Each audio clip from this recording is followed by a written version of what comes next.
Sahabat semua, pada hari ini Minggu 30 Oktober 2022, Alhamdulillah kita bisa berkumpul di PIWEK. Barangkali ada yang baru pertama kali datang di PIWEK, PWEC bacanya PIWEK, Petung Sewu Wildlife Education Center, di ketinggian 700 meter DPL. Kita berada di kaki Pegunungan Kawi. Setelah 2 tahun lebih vakum, akhirnya kegiatan bincang alam kembali bisa kita adakan. Syukur alhamdulillah sehingga kita bisa berkumpul. Terima kasih yang sudah hadir, spesial kepada kawan saya Pak Cahyo Prayogo. Beliau adalah dosen di UB Fakultas Pertanian plus bonusnya Direktur UB Polres. Masyarakat borong. Jadi ini bincang alam yang ke-11 ya, setelah 2 tahun lebih kita vakum. Acara ini nanti akan kita kemas dengan semi podcast dan sarasehan. Jadi nanti ada 3 tahapan. Yang pertama, 1 sudah saya buka, kedua saya akan kasih kesempatan kepada Pak Cahyo 15 menit saja untuk menyampaikan inti poin topik kita yang menarik bagi saya, agroforestry kopi pinus. Artinya bagaimana pola pertanian kehutanan menggabungkan tanaman pohon pinus sama kopi. Melihat data yang ada, saya di catatan saya, menurut International Coffee Organization atau organisasi kopi internasional, itu konsumsi kopi di Indonesia kita tahun 2020-2021 itu 5 juta kantong per tahun. 1 kantongnya setara dengan 60 kg kopi. Jadi termasuk kita itu bangsa yang suka kopi ternyata, walaupun masih kalah dengan yang beberapa negara lain. Kemudian juga kalau kita lihat, kita urutan ke-5 sebetulnya dalam hal konsumsi kopi. Kita masih kalah dengan Jepang misalnya. Mereka lebih mengkonsumsi kopi lebih banyak dibanding kita. Kemudian data dari ISO juga saya kutip, kita mengekspor 364.000 ton kopi atau senilai hampir 850 juta US dollar. Artinya ini angka yang tidak main-main ternyata ketika kita melihat angka ekspor kopi kita, walaupun Indonesia bukan negara pengekspor kopi terbesar ya, karena kita masih di bawah misalnya Brasil, Vietnam, dan Kolombia. Kemudian kita lihat data dari ISO dan juga BPS menunjukkan bahwa negara yang penerima kopi terbesar dari Indonesia itu adalah Amerika. Jadi ternyata Amerika itu selain menurut data mengekspor kedelai ke Indonesia untuk bahan tempe, ternyata juga mengimpor kopi terbesar dari Indonesia. Ini menarik bagi saya bagaimana negara Amerika memainkan 2 sisi. Sisi lain dia adalah pengekspor dan juga pengimpor dengan produk-produk yang berbeda. Karena bagi sebagian kita mungkin melihat Amerika negara maju, tetapi ternyata juga pertaniannya maju juga kan, bukan sekedar negara maju secara industri. Nah, tetapi kemudian yang menarik adalah kalau di Jawa kopi ternyata juga ditanam di pinus. Itu yang kajian dari Pak Cahyo dan kawan-kawan yang akan disampaikan. Apakah menanam kopi di pinus itu menguntungkan secara ekonomi dan secara lingkungan? Terus bagaimana kalau kemudian kopi itu juga ditanam di hutan lindung? Apakah itu menguntungkan? Ya, di luar kajian-kajian aspek hukum misalnya. Nah, ini yang juga akan menjadi kita diskusi menarik di bincang alam pada hari ini. Karena kalau kita melihat dari data hutan di Jawa itu hanya kita tersisa 24% dari luas total Pulau Jawa. Sementara sebagian besar populasi penduduk Indonesia itu tinggal di Pulau Jawa. Luas hutan tinggal 24%. Itu data yang ada. Kemudian kalau kita melihat angka lagi dari BPS tentang pinus yang diambil sebagai besar oleh getahnya, bahwa kita mengetahui getah pinus itu dipakai banyak industri, ya, termasuk untuk terpentin, cat, bahkan untuk kosmetik. Nah, ini yang menarik ya. Jadi bukan berarti getah langsung dilumurkan di wajah gitu kan. Tentunya diolah. Dan kemudian kalau kita melihat data yang ada, luas hutan pinus di Jawa itu 255.000 hektar. Dan penghasil getah pinus di Indonesia itu terbesar adalah dari Pulau Jawa. Nah, artinya ada dua subjek yang akan kita bicarakan. Satu tentang hutan pinus, yang kedua tentang kopi. Ya, bagaimana itu bisa dikombinasikan? Apakah ini menjadi sebuah solusi bagi peningkatan kesejahteraan masyarakat sekaligus melestarikan hutan? Itu yang akan kita diskusikan dengan cerdas, ramah, dan damai. Ya, boleh kita nanti berdebat, berdiskusi, tapi nggak usah dengan kekerasan. Ya, jadi disinilah Bincang Alam hadir, kita dengan kelembutan, iya, dengan lembut. Ya, di sini kita hadir, kita diskusi dengan cerdas, gitu kan. Tapi boleh kita nanti berdebat sekeras apapun, karena memang kita harus mengungkap kebenaran-kebenaran. Nah, Pak Cahyo telah dengan kawan-kawan telah melakukan kajian ilmiah. Dan namanya kajian ilmiah berarti ada prosedur-prosedur, ada metode-metode akademik yang dilakukan, yang tentunya bisa dipertanggungjawabkan secara ilmiah juga. Jadi nanti kita akan ungkap, kita bumikan hasil-hasil kajian ilmiah itu menjadi bahasa, menjadi sebuah komoditi yang bisa kita pahami bersama. Disinilah Bincang Alam hadir untuk membumikan ilmu-ilmu, membumikan penelitian-penelitian, membumikan konsep-konsep idealis yang seringkali hanya berada di awang-awang, yang seringkali menjadi menara gading di universitas-universitas, tetapi di masyarakat bawah tidak memahami. Nah, ini menarik, di acara Bincang Alam ini hadir sangat bervariasi. Saya lihat dari masyarakat juga hadir, juga kelompok tani, hutan, Mas PI dan kawan-kawan, selamat datang. Juga ini baru hadir, ini penikmat dan pegiat kopi, ini baru datang ini. Ini Mas Rio dan apa, Mas Heru juga ya. Hari. Ini pegiat kopi, pengusaha kopi, petani kopi, pemodal kopi. Wah, ini menarik ini. Nanti kita juga diskusi, juga kawan-kawan aktivis dari Profauna, akademis, juga kawan-kawan dari perhutani hadir. Tapi yang kita pahami, standar kami di Bincang Alam bahwa di sini kita tidak mengenal jabatan. Semua setara dan sederajat. Lupakan jabatan, lupakan kedudukan struktural di masing-masing lembaga institusi Anda, karena di sini kita adalah sama-sama untuk sharing. Pak Cahyo kalau di kampus mungkin sebagai dosen, tapi di sini mohon maaf Pak Cahyo ya, kita tidak mengenal dosen ya. Tidak ada gelarnya. Nah, itu ya. Jadi ini semangat kami supaya nanti diskusi kita tidak dibatasi. Wah, aku nggak punya gelar, masuk katanya bantah doktor. Ya, doktor kan kalau itu di kampus ya, di sini adalah sama. Malah ada profesor PI, profesor Robiul ini profesor ini, ya kan? Ya itu Kegiatan itu sih. nah, gitu ya.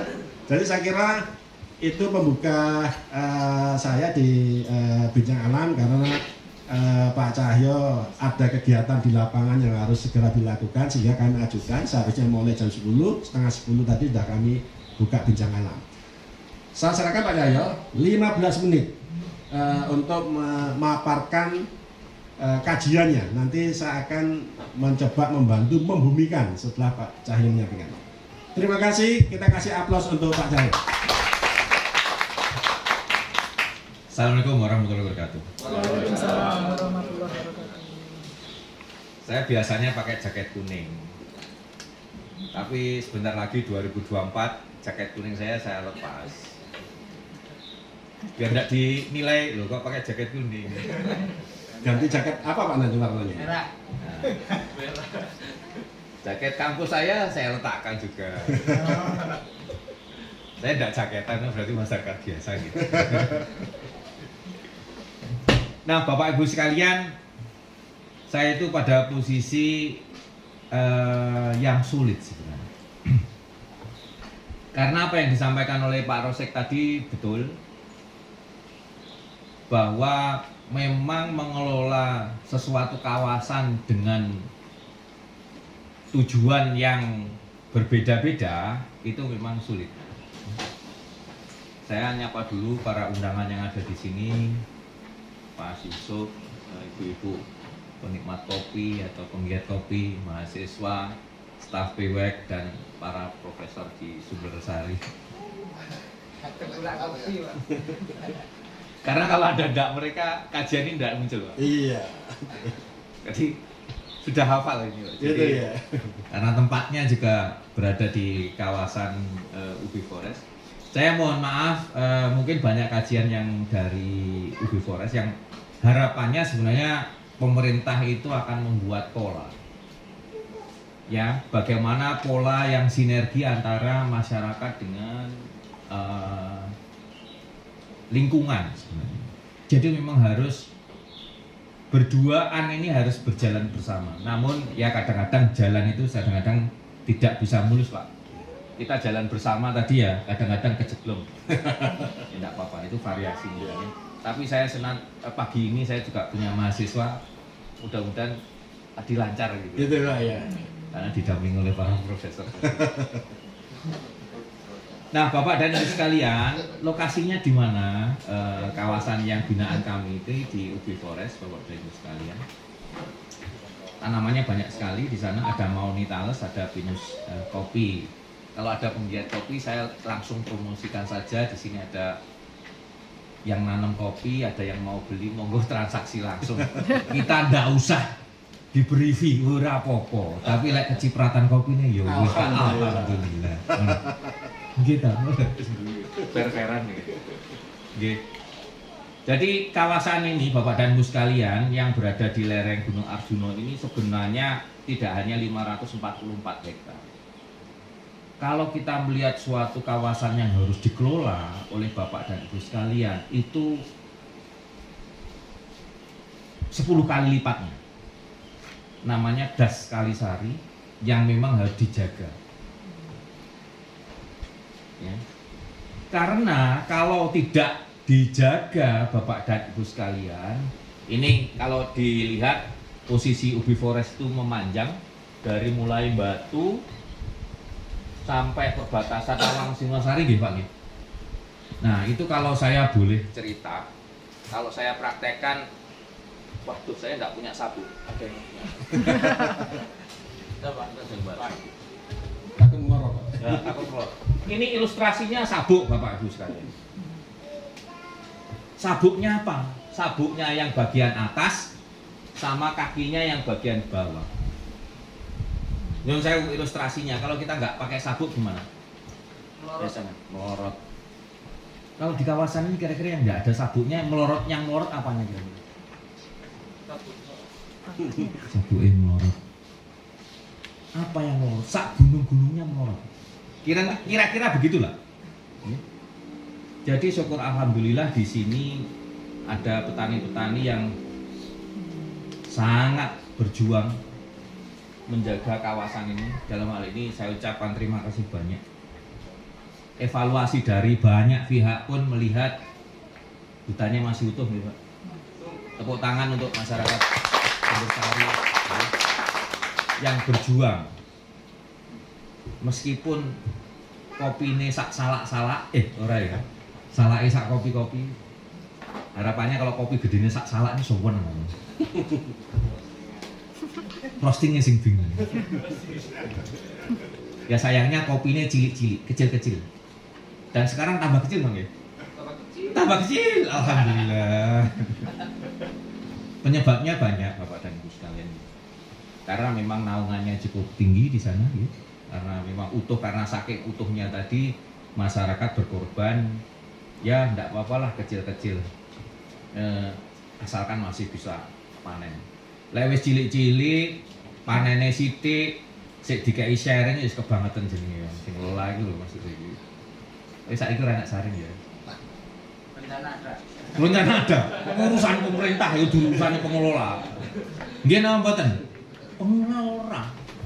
Nek urusan pemerintah PNBP urusan pemerintah. Kita ndak.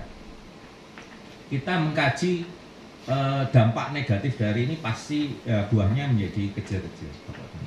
Karena memang ada kompetisi, ada perebutan makanan. Maka dari itu saat ini kami sedang penelitian juga bagaimana mengasih makanan Pak. Kita pupuk kopinya dan masih kita tunggu bagaimana nanti hasilnya. Memang dampaknya bahan organiknya cukup tinggi Pak di sana. Ya segitu sih. Namun ada yang namanya kompetisi antara tanaman kopi dengan pinus. Bapak dan Ibu sekalian, kalau masalah sabut tadi sudah ada bukti-bukti di lapangan. Ini kalau sabutnya melorot Pak, banyak tempat di kami ini ternyata juga melorot. Jadi kawasan hutan pun yang bilang tidak ada erosi itu juga tidak ada. Yang tidak mungkin karena alam sekarang sudah terus berubah. Tidak hanya berubah, alam sudah marah. Betul nggih? Sudah marah kan? Kalau sudah begini kan marah. Loh, kawasan hutan kok ada erosi? Nggih, wonten ada. Akhirnya Mas PI dengan teman-teman kan ada kegiatan Pak buat bendung ya, sudah selesai. Karena itu banyak erosi juga sehingga kami berkoordinasi dengan Ibu Prof. Loh, bangunnya di mana? Ya di dalam kawasan. Kami juga disemprot Pak. Loh, nggo waktu munggah nggo apa? Beno timbang erosi. Omahe sampean kaatut. Oh iya wis. Itu saja Pak simpel. Jadi kadang-kadang apabila tidak mengerti loh di kawasan hutan kok masih terjadi erosi Pak. Masih. Itu yang kadang-kadang tidak kita pahami. Bapak dan Ibu sekalian, kanan kiri UB Forest sudah banjir dan tidak kita inginkan Nyun Sewu, daerah Pasar Karangploso situ dan seterusnya nanti terus tinggal kenangan. Ini kulit Pas PI dan konco-konco tidak menjaga UB Forest sudah Pasar Karangploso pindah ke Malang Pak. Ya, kalau tidak ada sabuknya tadi, maka dari itu harus benar-benar kita pahami bersama bahwa ini penting. Nah, saya tidak, ini hanya hasil kami. Jadi kalau nanti disimulasikan ini istilahnya, ini yang hitam-hitam, coklat-coklat, melorot semua Pak. Kalau masih pinus kopi masih aman. Jadi coklat-coklatnya tidak terlalu banyak, kurang lebih begitu. Ini sudah kita simulasikan, sudah kita prediksi, maka monggo kita jaga wilayah ini. Ya. Jadi kalau tidak melorot semua, ya termasuk di UB Forest dan sekitarnya nanti kalau tidak disabui ya melorot. Nah memang Bapak dan Ibu sekalian rapatnya kayak seperti ini kondisinya, pinusnya nggih. Napa kurang rapat saat ini? Kurang rapat, tambah rapat nggih. Ini kalau diukur Pak, sekarang tutupannya sudah 70%. Padahal kopi mintanya hanya 50% nggih. Sehingga banyak yang namanya hama penyakit muncul dan lain sebagainya. Nah ini pengelolaan kopi yang ada di sana, Bapak dan Ibu sekalian, bentuknya seperti ini. Ini contoh-contohnya, ada yang tidak dirawat, ada yang setengah dirawat, ada yang dirawat dengan baik. Memang bervariasi Bapak. Nah produksinya bagaimana Bapak Ibu sekalian? Yang tidak dirawat itu dari mulai hanya 800 gram ya, tidak ada 1 kilo, satu pohon ya, tidak ada ya 1 kilo. Tapi kalau dirawat baik sebenarnya masih bisa sekitar 4 kilogram, hampir 4 kilo satu pohon. Tapi Nyun Sewu yang mau membeli monggo kami persilahkan langsung aja dengan petani, kelompok tani, monggo. Ini jaminan mutunya sangat bagus sekali ya. Kita sambil promosi nggih, langsung beli hari ini. Ya, ini seperti ini Bapak Ibu sekalian, tutupannya 68%. Ini bagaimana kalau sudah seperti ini? Kami penelitian Bapak dan Ibu sekalian. Ya. Kami penelitian, kita hilangkan yang ranting-ranting ini sampai kita berusaha untuk memangkas. Nah, ini yang bagian mangkas ada di sini. Sampai sekarang mungkin kakinya masih ndredeg ini. Ya, kita kurangi Pak, cabang-cabang yang tidak penting untuk meningkatkan kopi. Nah, kopi juga kita pangkas kita coba kita pupuk Bapak dan Ibu sekalian batang kopinya, namun konsekuensinya mungkin sampai 3-4 tahun akan tidak ada produksi. Nah, dari persepsi petani sebenarnya cukup bagus, 75% Bapak dan Ibu sekalian ini sebenarnya Bapak petani mau melakukan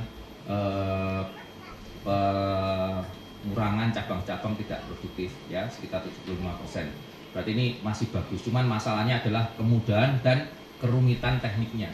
Kecuali kalau ada robot, petani senang kalau ada robot, tinggal Mas Robio diinjekkan terus robotnya naik, etek, motong cabang yang tidak tidak berguna. Yes. Nah, Bapak dan Ibu sekalian, saya kira tadi yang disampaikan oleh Pak Rosek tadi betul. Jadi kopi tidak sekedar kopi. Ya, ke depan mohon maaf ini sedang kami teliti juga bagaimana aroma kopi nanti bisa masuk di aroma dashboard mobil. Jadi jangan dikira kalau hanya kopi hanya untuk seduhan, kalau sudah bisa kita produknya bisa kita hilirisasi seperti ini akan sangat bagus sekali. Tadi disampaikan terpenting, tidak hanya terpenting Bapak dan Ibu sekalian, mohon doanya kami bisa menemukan yang namanya suatu proses yang akan merubah terpenting resin tadi jadi bahan bakar pesawat, aftur. Kami nanti harapannya bisa mengambil satu bagiannya. Saya kalau terpenting dibakar nyala ya Pak ya. Berarti kan awal energinya ya. Menikah sedang kami dengan teman-teman kimia sedang mencari bahan yang memang turunan dari terpenting itu yang bisa dijadikan bahan bakar. Nah, menikah salah satu alasannya kenapa kita tetap menjaga pohon pinus, karena ini pun mungkin sampai saat ini belum ada Bapak teknologinya. Mudah-mudahan sedang kami kembangkan Bapak. Jadi nyun sewu Bapak-bapak yang di hutan menjaga pinus ini potensinya sangat besar sekali. Tinggal teknologinya kita nyampe atau tidak gitu. Tapi turunan bisa sampai ke sana. Sehingga tapi teknik penyadapannya mungkin agak sedikit berbeda. Ini mudah-mudahan Bapak ini ke depan nanti bisa gitu. Nah, Bapak dan Ibu sekalian, satu lagi saya mendapatkan pesanan. Mungkin ada yang sudah pernah melihat ini tanaman ini yang bisa di bawah naungan. Ada yang sudah pernah melihat? Namanya apa? Monggo. Monggo dirasakan baunya, bahwa diambil diedarkan dan dibau. Ini nampu Bapak dan Ibu sekalian. Ya. Ada zat di dalamnya yang bermanfaat. Jadi nanti kalau bisa kita suling, saya tidak berjanji tapi bibit ini sudah ada di kami di batangnya. Nanti ini sama dengan talas, ini sedang juga kami lakukan perbanyakan. Monggo, ini minyaknya nampu ini cukup anunya Bu, batangnya Bu. Sangat bermanfaat sekali. Jadi seperti ada rasa herbalnya begitu. Nah, ke depan kami lagi juga mencoba bagaimana paneli nanti akan bisa dikembangkan sebagai salah satu solusi ketika kopinya turun, ada nampu, ada vanili sebagai salah satu alternatif untuk mengkompensasi turunnya produksi kopi. Jadi itu Bapak dan Ibu sekalian, saya kira 15 menit tidak banyak waktu yang tersisa, sehingga harapan kami masyarakat bersama mahasiswa nanti bisa bersama-sama kita meneliti ini. Memang penelitian itu butuh waktu lama ya Bapak Ibu sekalian, tidak bisa langsung instan, tapi dengan kesabaran semuanya monggo kita bersama-sama untuk memberikan alternatif solusi agar aman lestari hutan, tetapi masyarakat juga bisa mendapatkan income yang mencukupi untuk kebutuhannya sehari-hari. Demikian, terima kasih. Mohon maaf apabila ada kesalahan dari kami. Bukan bermaksud saya menggurui, tapi kami ingin sharing dan masukan dari Bapak dan Ibu sekalian dalam rangka mengembangkan ilmu pengetahuan, terutama pengembangan kawasan hutan agar bermanfaat bagi kita semua. Kita juga aman, tidur juga nyaman, tanpa rasa was-was adanya banjir dan masuk. Demikian Bapak dan Ibu sekalian, dari kami kita cukupkan sekian dari saya karena waktu habis dan kita mungkin bisa berdiskusi yang lebih. Terima kasih. Assalamualaikum warahmatullahi wabarakatuh. Kita kasih aplaus untuk Pak Zahir. Ya, sebelum nanti saya lempar kepada sahabat semua yang hadir, saya akan ada beberapa. Yang pertama adalah apakah sudah ada penelitian yang membandingkan nilai ekonomi, maksud saya ketika satu hanya tegakan pinus, kemudian yang kedua tegakan pinus dan kopi. Nilai ekonomi apa sudah ada dihitung, lebih menguntungkan mana? Karena dari tadi data bahwa ketika kopi ditanam di bawah tegakan pinus itu tutupan kanopi idealnya tidak melebihi 50%. Sementara fakta yang ada tadi kan dengan studi kasus di UB Forest tutupan kanopi 70%. Nah, artinya apakah sudah ada pembanding ketika nilai ekonominya gimana? Iya. Bapak dan Ibu sekalian, kembali ke slide ini. Nilai ekonominya tinggal seperempatnya, Bapak dan Ibu sekalian. Jadi kalau ternaungi dan yang biasa dilakukan oleh petani yang di pohonnya sudah relatif lebih sedikit, itu nyon sewu 4 kilo dibandingkan dengan kurang dari 1 kilo. Berarti menurun berapa kali? 4 kalinya lebih rendah ya. Jadi kalau tiap hari Bapak Ibu sekalian bisa mengumpulkan misalnya keuntungan taruhlah 40.000 ya. Berarti keuntungan per hari Bapak tinggal 10.000 saja. Itu paling gampang hitungannya. Nggih, kira-kira ngaten nggih Pak nggih. Kurang lebih nggih, hanya seperempatnya ya. Karena tutupan naungan yang cukup tinggi tadi. Jadi tinggal 25%-nya. Nah, berarti kan tantangannya begini. Kalau kemudian ternyata dengan kanopi yang rapat, kopi tidak terlalu menjadi baik, gitu kan. Artinya kan bisa jadi gagal dong. Nanti ketika kita ingin menanam kopi, karena masyarakat akan cenderung ya tidak tertarik menanam kopi, Pak. Atau yang kedua nasibnya di korban menjadi di pinus. Artinya pinus misalnya akan mungkin sengaja dimatikan, ya, mungkin juga dirempesi. Karena beberapa fakta di lapangan misalnya yang ditemukan tim Profauna Indonesia itu juga ada sengaja pembunuhan tegaan pohon utama karena untuk mengejar pohon yang di bawahnya. Dalam konteks ini adalah kopi. Gimana menurut Pak Cahyo untuk menangani hal itu? Iya, betul sekali yang disampaikan oleh Pak Rosek tadi.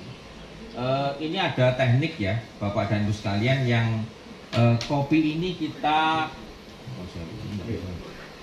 kita remajakan. Masalah di kopi adalah batang yang naik ke atas, menjulur ke atas itu tidak produktif, Bapak dan Ibu sekalian. Akhirnya dengan teknik kita coba ada pemotongan dan kita perbaiki cara pemangkasannya, ini harapannya tunas yang muda bisa muncul. Nyun sewu ini kok tidak bisa muncul. Saya nyun sewu ini bisa muncul yang ini. Teknis coba Mas Rama bisa bantu. Tidak bisa bergerak. Saya akan menyampaikan gambarnya ini. Bisa disampaikan ini.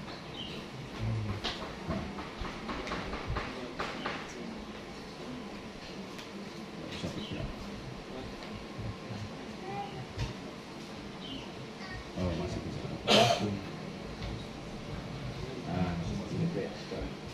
Nah, Bapak dan Ibu sekalian, yang kita ceritakan di sini adalah perompesan yang dengan menggunakan standar. Jadi standarnya adalah 10 meter sampai 12 meter ini Bapak yang kita lakukan. Nah, dengan ini kita berhasil menurunkan tutupan dari 70 menjadi 50.